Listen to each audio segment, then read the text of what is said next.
Who? The empowerment psychic, Hallie Elise. They did a 2-page write-up. The columnist was enthralled. Hallie went right to an issue that she was dealing with. I'm looking at HallieElise.com right now. What are you thinking? Should we schedule an appointment? Matter of fact, yes.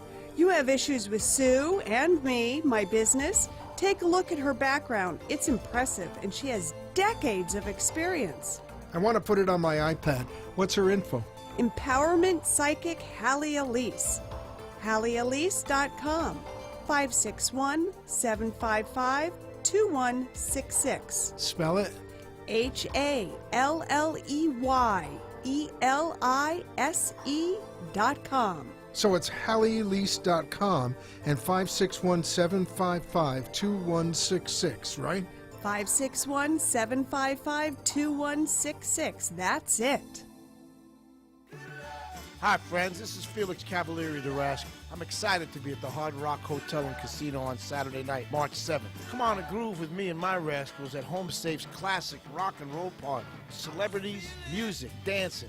Hosted by my friend Nico McBrain, all to benefit local victims of child abuse and domestic violence. For tickets and more information, go to helphomesafe.org or call 561-383-9842. Talk 1470 WWNN Pompano Beach, Boca Raton, Miami, Fort Lauderdale.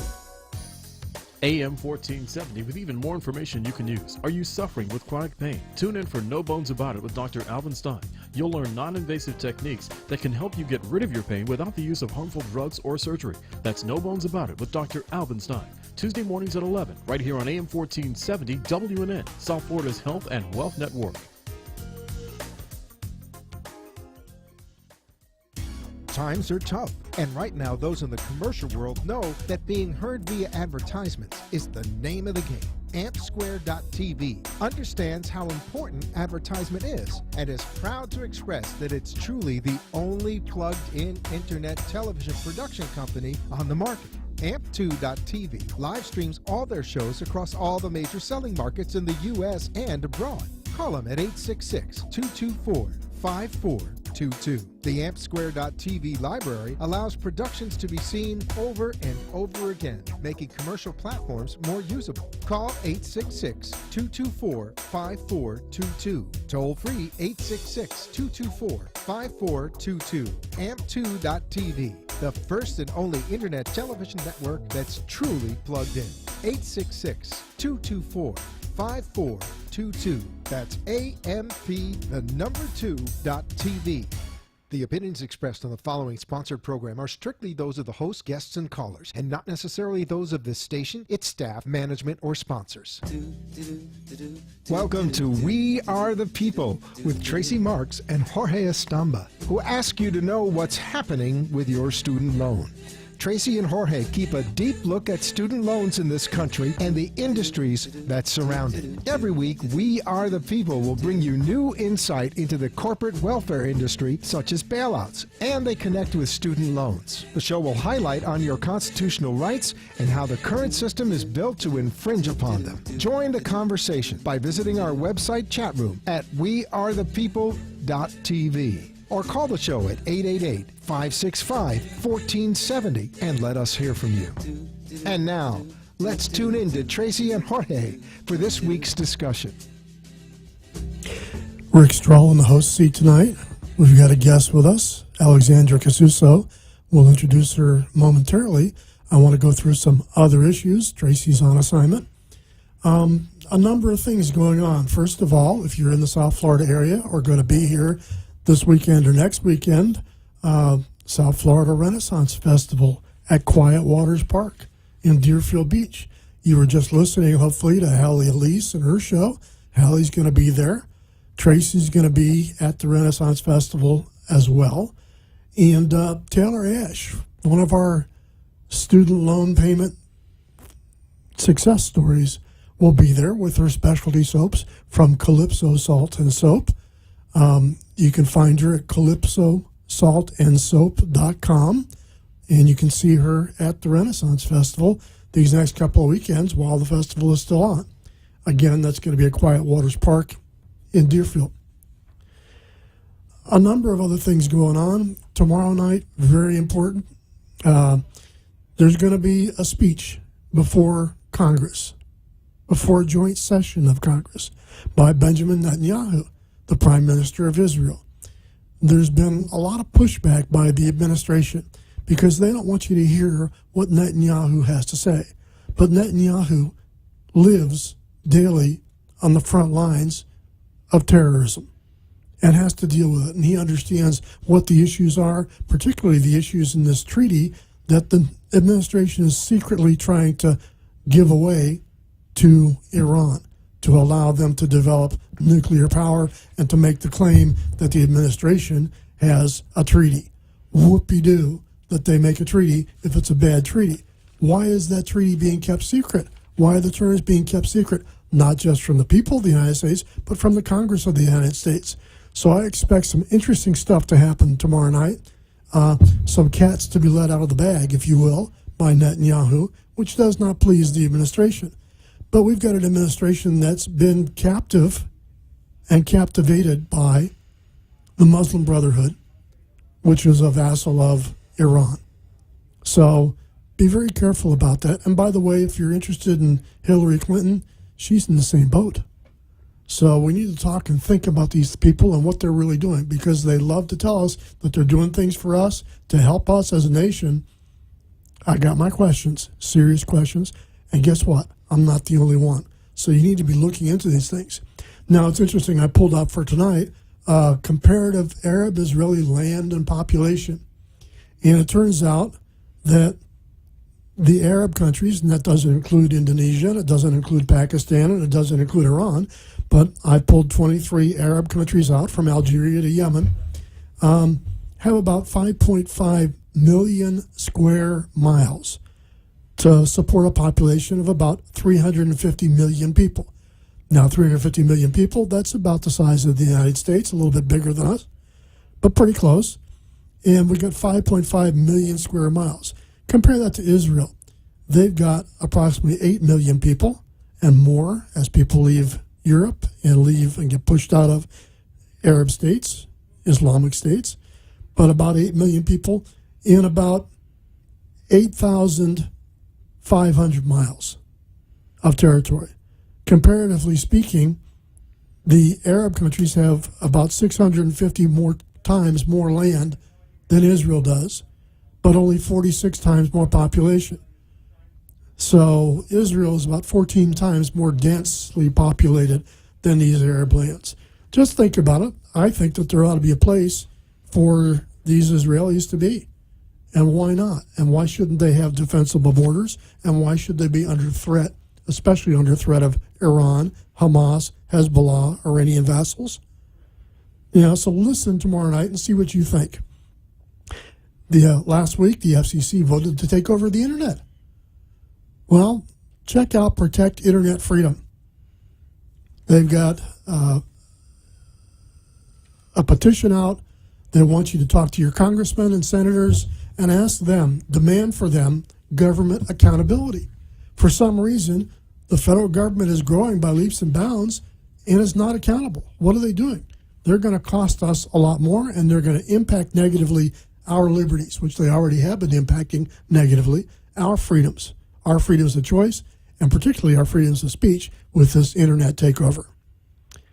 Again, we were talking about secret negotiations with Iran. Now we're talking about secret negotiations with the Trans-Pacific Partnership, another free trade scheme, which is going to cost us jobs and cost us our values. All right. So look for Public Citizen. They've got a global trade watch. Public Citizen. They've got a global trade watch. Email your members of Congress and urge them to vote no on Fast Track. Do not give this administration authority to secretly create whatever it wants to create in trade policy. Make them come back to Congress. Make them do it publicly so that we know what agreements are being made and what damage is being done to us. Again, Public Citizen, Global Trade Watch. Look for them. Write your congressmen and senators on the Trans-Pacific Trade Deal, Trans-Pacific Partnership, TPP. no on fast track authorization. Interesting story about admirals and generals. Pentagon tapes indicting Hillary on this Benghazi stuff. This Benghazi stuff is important stuff. Apparently, Gaddafi was willing to go into exile and abdicate, and we refused to allow him to do that. Apparently, there may be or may have been some secret facilities that we had in Benghazi that were holding prisoners of Al-Qaeda, prisoners of these Islamic radicals. And perhaps that's why they attacked our facility there and killed our ambassador and others. Let's see here. Something else, another petition signed to talk about, to consider, on Council for Citizens Against Government Waste. It says it's America's number one taxpayer watchdog. Council for Citizens Against Government Waste. And what they want us to do is talk to our politicians and stop pouring tax money into the United Nations. The United Nations doesn't like us, not helpful to us. So think about that. Read up on that. There's the Campaign for America's Future talking about defending Social Security and the earned benefits of older Americans. Guess what? These are not entitlements that are gifts to the government. Social Security is not a gift to the government. Medicare is not a gift to the government. These are things that we paid for check by check, paycheck by paycheck over the years. It's funny to me because Campaign for America's Future is always talking about the first thing Republicans want to do is go after Social Security. What the heck do they think Democrats have been doing? Obama's taken over $1 trillion out of Social Security and more out of Medicare, proposing another $330 billion taken out of Medicare, and Social Security. What's that doing? That's killing the program that existed for the people who paid for the program. So talk to your congressmen, talk to your senators, look for those petitions. Look for the Senior Americans Association, because the Senior Americans Association has a number of petitions available for you to look at. One of them, we're talking about Save Medicare Home Health Act of 2014. That's H.R. 5110. It's come over from the last Congress into this Congress. H.R. 5110, introduced last July. Right? Important, allow seniors to have home health care out of Social Security. They're better off in their homes most of the time than in facilities. Why should we be paying for third parties? Allow them, if we're going to pay for third parties, to have some home health care. Right? So take action on behalf of seniors now. Look for the petition, and talk to your congressmen and senators. Senior Americans Association. And that bill, by the way, is in committee. It hasn't gone anywhere. I checked on it today. I also checked on another petition, another bill, H.R. 449, which is allowing student loan borrowers to discharge student loan debt in bankruptcy. Restore the rights of citizenship to student loan borrowers. These things were taken away by Congress decades ago. This was paid for by the industry, putting money in the pockets of congressmen and senators to give them more profits. So H.R. 449, ask your congressman to co-sponsor this bill. I checked today, there are about 3 co-sponsors. We need more than that. They're all Democrats. We need you to talk to your Republicans as well. Right? And we need you to go to studentloanjustice.org and find this petition.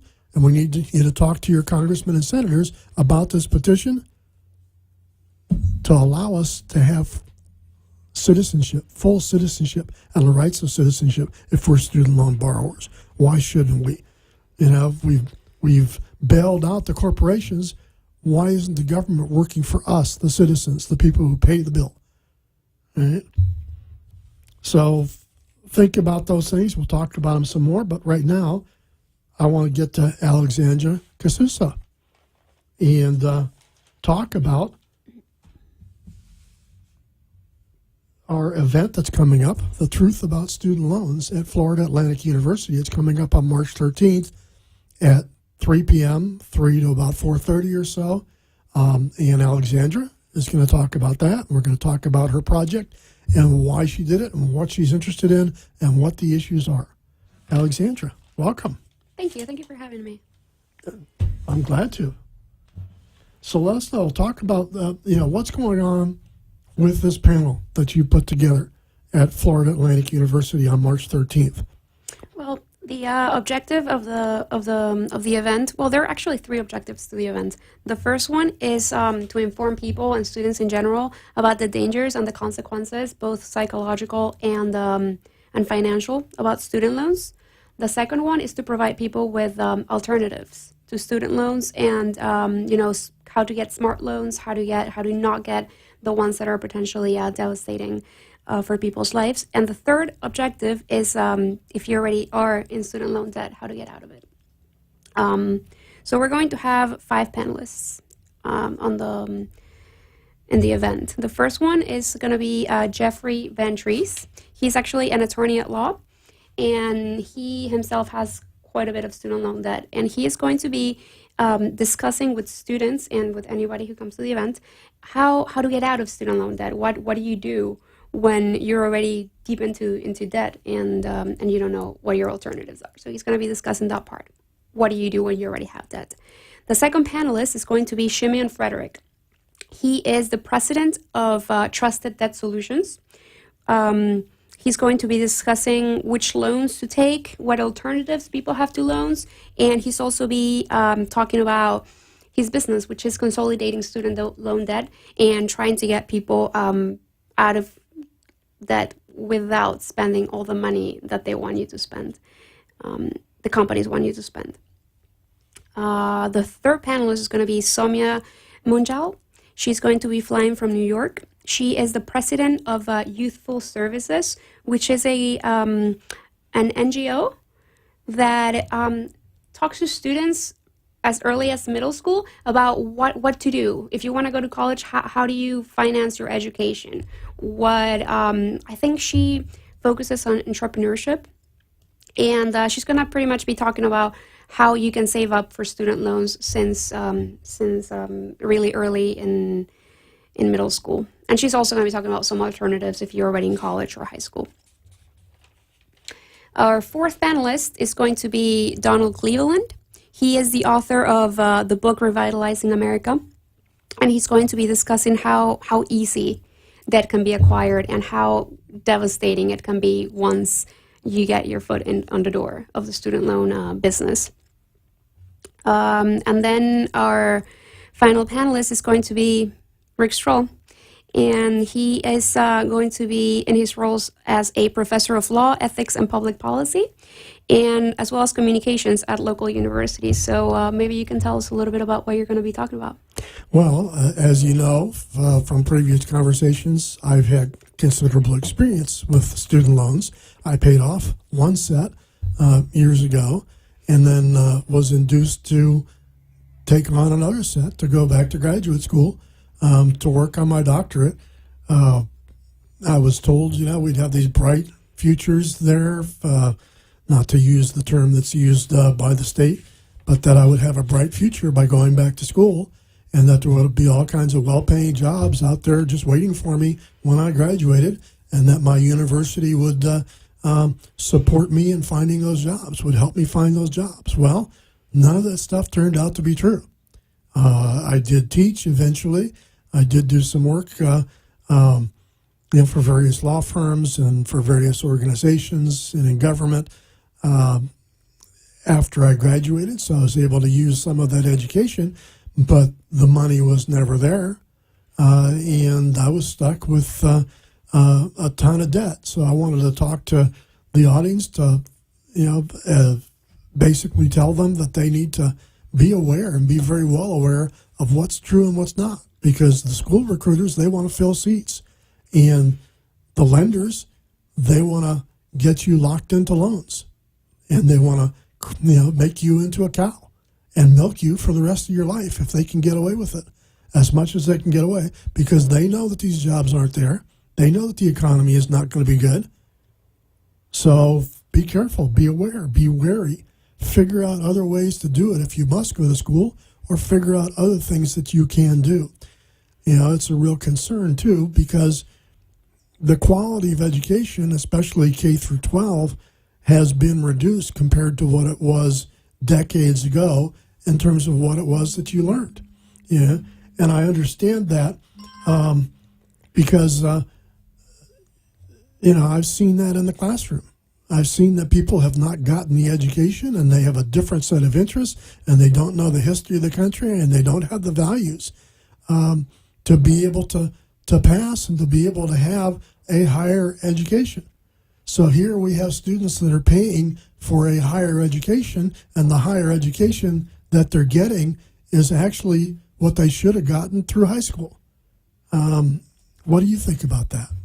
That's exactly it. So now we have a situation where the bachelor's degree is replacing the high school diploma.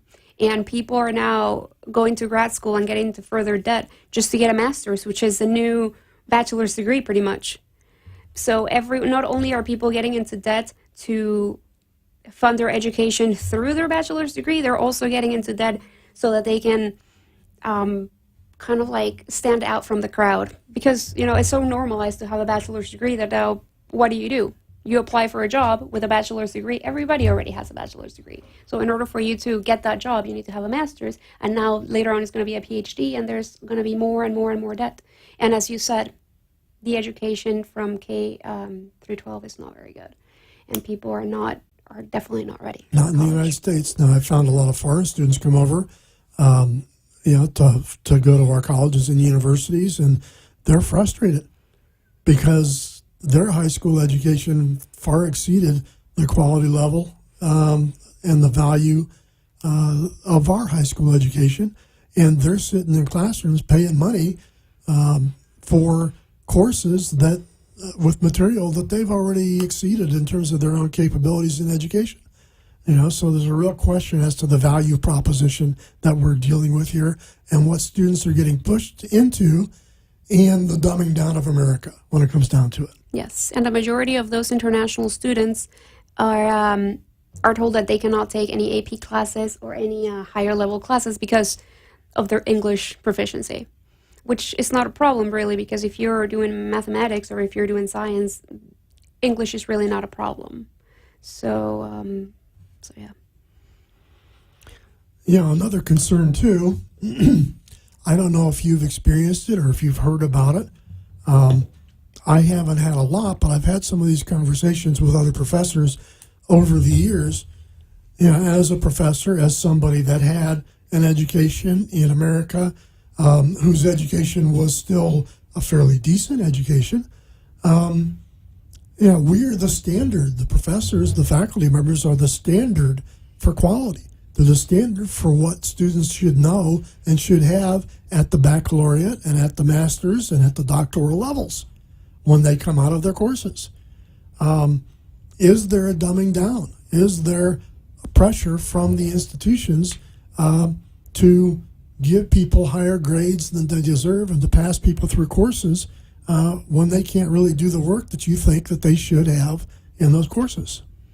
I've done research in a few universities around the United States, and that seems to be the case. Just like in high school, people the standard of the FGAT, right here in Florida, for example, the FGAT, it's not like you need a certain percentage or a certain point, like a number that you need to pass. It is actually calculated based on how the students perform. So the curve is huge, and it's designed so that